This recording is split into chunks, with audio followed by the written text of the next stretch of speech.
Perhaps the most photographed woman in the world, Diana, Princess of Wales, famous beauty and compassionate advocate for the underprivileged, lived a brief, intense life. Her ill-suited royal marriage, charity work and early violent death have earned her iconic status, and her legacy continues to inspire people from all walks of life. An exhibition at the National Portrait Gallery in London in 2007 showed a glimpse of why she remains so important for so many people. Diana, in many ways, is a mystery and perhaps will always remain so. I think what this display shows is that there are different Dianas. There is Diana the mother, Diana the public figure, Diana the private figure, Diana the style icon.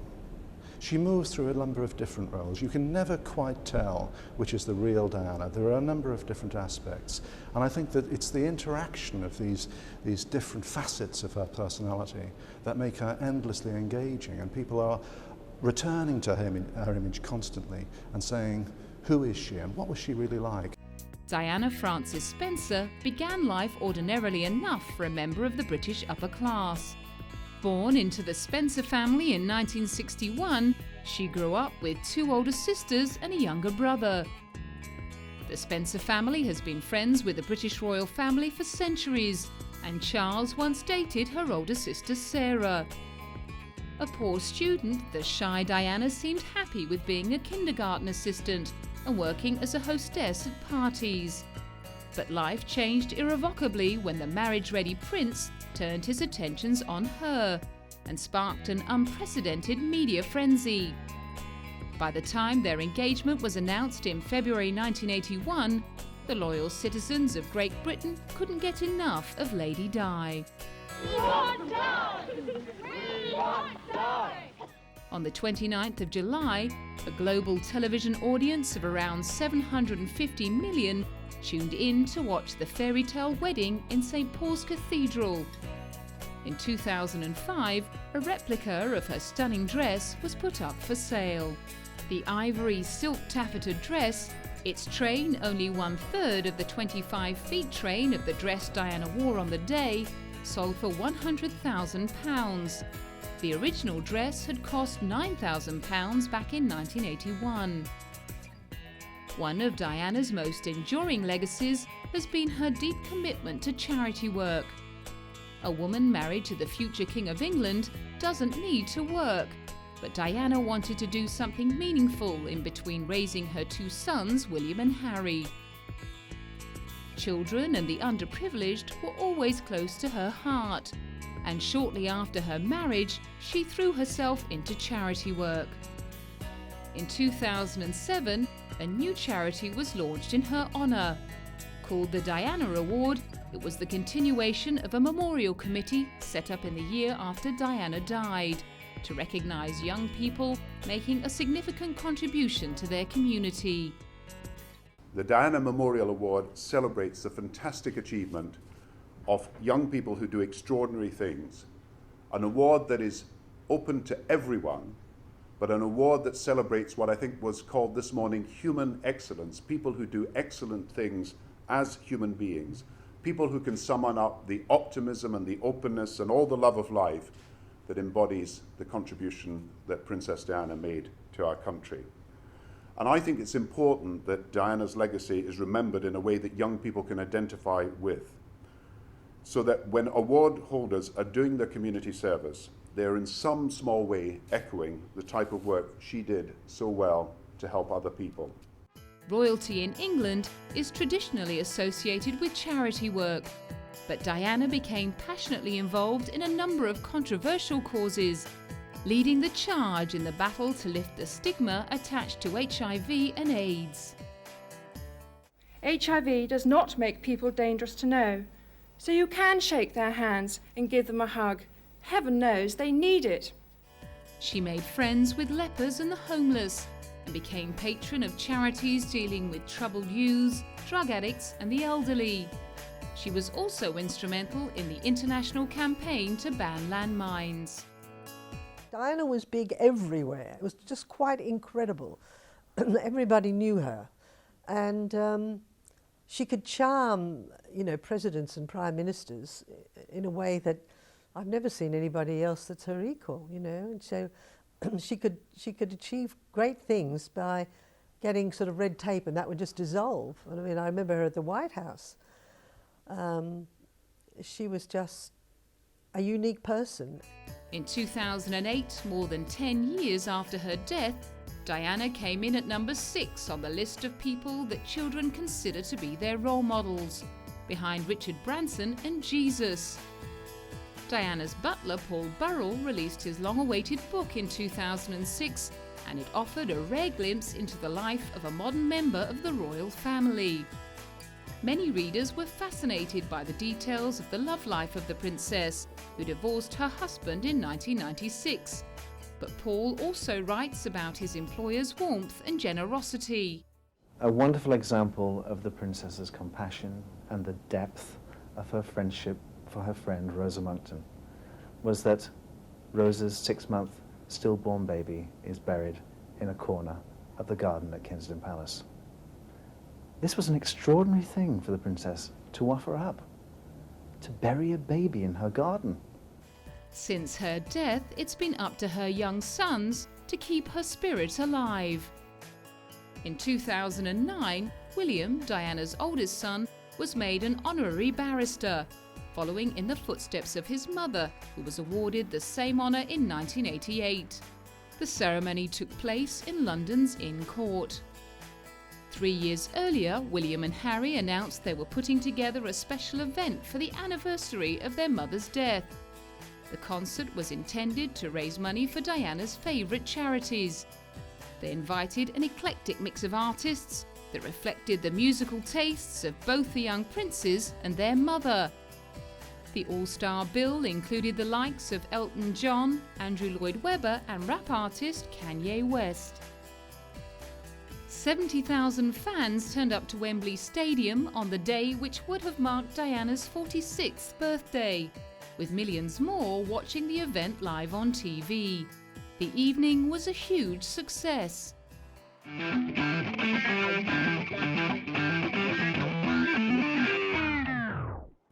The magnificent gown Diana wore at her wedding was the beginning of a long love affair between British designers and the elegant princess. At 5 foot 10 inches tall, with a slim, athletic figure, Diana was a joy to dress and was always enthusiastic about fashion. As the 80s progressed, she began hitting her stride as a fashion icon. When Diana sort of integrated herself into the great British establishment, things changed. She was an event. Wherever she went, her presence connected with the great British public. They loved her. She wasn't some sort of staid fuddy-duddy out the House of Windsor. She was a breath of fresh air. She was glamorous. She brought a film star quality. In some ways, she was a sort of ghost of Grace Kelly. And things were different when she arrived. She brought that glamour to every occasion she turned up. She hadn't always got it right, however. Back in the early days of her marriage to Charles, her rather dowdy dress sense had left some fashionistas less than impressed. At the beginning, when she was this, innocent 19-year-old and she was wearing little ruffle collars, pussy bow blouses, which incidentally are very much back in fashion now, and a lot of tweed and very covered up, she was fit to be a princess. Over the course of her royal duties, she began to be exposed to more exotic and extravagant fashion influences. As she started travelling more, she started meeting more international women, and I think her style developed a little bit more internationally. She got away from those sort of Sloane frills and the little hats, and she started dressing on a much more designer level. Some of her outfits were so striking that they were talked about for weeks after the event. She wore a Victor Edelstein midnight blue velvet gown to dance with John Travolta at the White House, and I think everyone will remember that probably as the most iconic Diana dress ever, because not only was she wearing a stunning dress, she was doing something she adored, which was dancing and moving and smiling, and that's what fashion's all about. She really lived through the clothes. 2 months before Diana's death, she auctioned off 79 of her gowns for charity. In order to publicise the New York auction, she asked two of her favourite photographers, Lord Snowdon and Mario Testino, to photograph her in some of the gowns. Lord Snowdon photographed her in formal settings and Mario in his studio. In 2005, Mario hung the 15 photographs in an exhibition at Kensington Palace. Some had been published in Vanity Fair, but many had never been seen before. The shoot took place just 5 months before Diana died, and Mario remembers very clearly her state of mind. I wonder whether this particular period was a difficult period in her life. I almost think that maybe this was the beginning of a new period. In that instance, when I photographed her, I think she felt very, very happy. I mean, a lot of people have asked me this in the past. I think that she just felt elated. She was entering a new period in her life, and I think all of us, when we're about to start something new, there's a certain excitement. What went on in those next 6 months, I don't really know, because people say that they were difficult years in her life afterwards, but the moment I met her, I have to say she was incredibly a very upbeat person. Pleased with the informal portraits, Diana told Mario that her children were impressed with the accurate reflection of her personality. Both shoots proved successful in advertising the event, and the auction went on to raise £5.7 million for charity. WETV bought 4 gowns, and in 2007 they decided to auction off the silk chiffon Catherine Walker evening dress and donate the proceeds to a disadvantaged children's charity. The remaining 3 gowns toured as part of a public display. Diana's butler remembered how hard it was for her to give up one of the auction dresses. It's very grand, very elegant, very regal looking. And in fact, this was the princess's favourite dress. And for a brief moment, she nearly didn't sell it. She nearly didn't give it away. She said, "This one I want to keep." But at the very last minute, she added it, and it was the final lot, lot number 79. The silk chiffon gown, which Diana wore to the Cannes Film Festival in the late 1980s, fetched around $300,000. People who worked closely with Diana came to know that her choice of attire always gave a strong indication as to her mood. Before she divorced Prince Charles, we could always tell if it was going to be a good day with Diana or a bad day. If it was a good day, she'd arrive wearing pink or red. That meant she was in a rosy, mood. She had her rosy specs on, sort of metaphorically, and she'd cooperate. But if you turned up at a job and she was wearing black, we'd think, oh God. She'd keep her back turned to us all day. She was very clever at handling the press and getting across the message that she wanted us to publicise for her, Timed for the 10-year anniversary concert, some of Diana's most admired dresses went on display in Kensington Palace in 2007 in an exhibition titled Diana, a Princess Remembered. We wanted to remember her achievements, and we have, I think, put here in an audiovisual exhibition, film, photograph and sound, a very eloquent narrative of her achievements as a princess, as a mother, as a fashion icon and as a humanitarian. And it's what she did with that iconographic status in inspiring charities, inspiring people, inspiring the British fashion industry, which we want to celebrate in this exhibition. Included among the exhibits was the stunning black beaded Catherine Walker dress, the Victor Edelstein blue silk velvet dress she wore to the White House, and the white satin and lace 1930s style dress by Bruce Oldfield, which she wore to Buckingham Palace to dine with the Egyptian president. Well, she was the most famous fashion icon, I think, for British designers of all time, and I can't think when there will be anybody else who would be such a fantastic ambassador for British fashion, and it made British designers, including us, very well known, and so that was incredible and a real privilege to have dressed her. She will never be replaced. There'll never be anybody quite like her. A decade after her untimely death, the public response to the exhibition revealed just how dear she remains to people's hearts. We've seen constantly the themes of inspiring, touching, accessibility, charm, always coming across. And I think people felt, even though they didn't meet her, that they knew her, actually.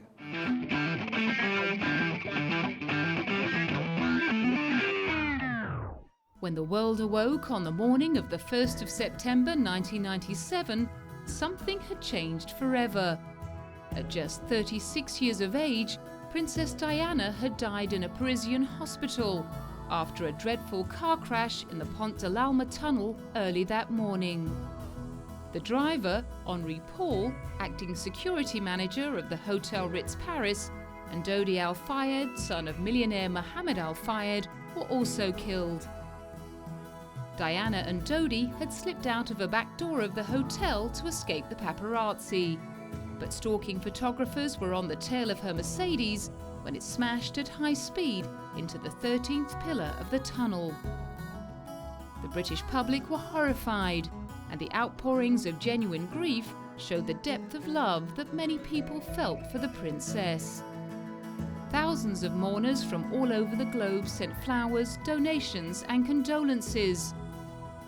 The piles of flowers outside Kensington Gardens reached a staggering 5 feet, and as the world mourned, the British newspaper The Daily Mail started a condolence book.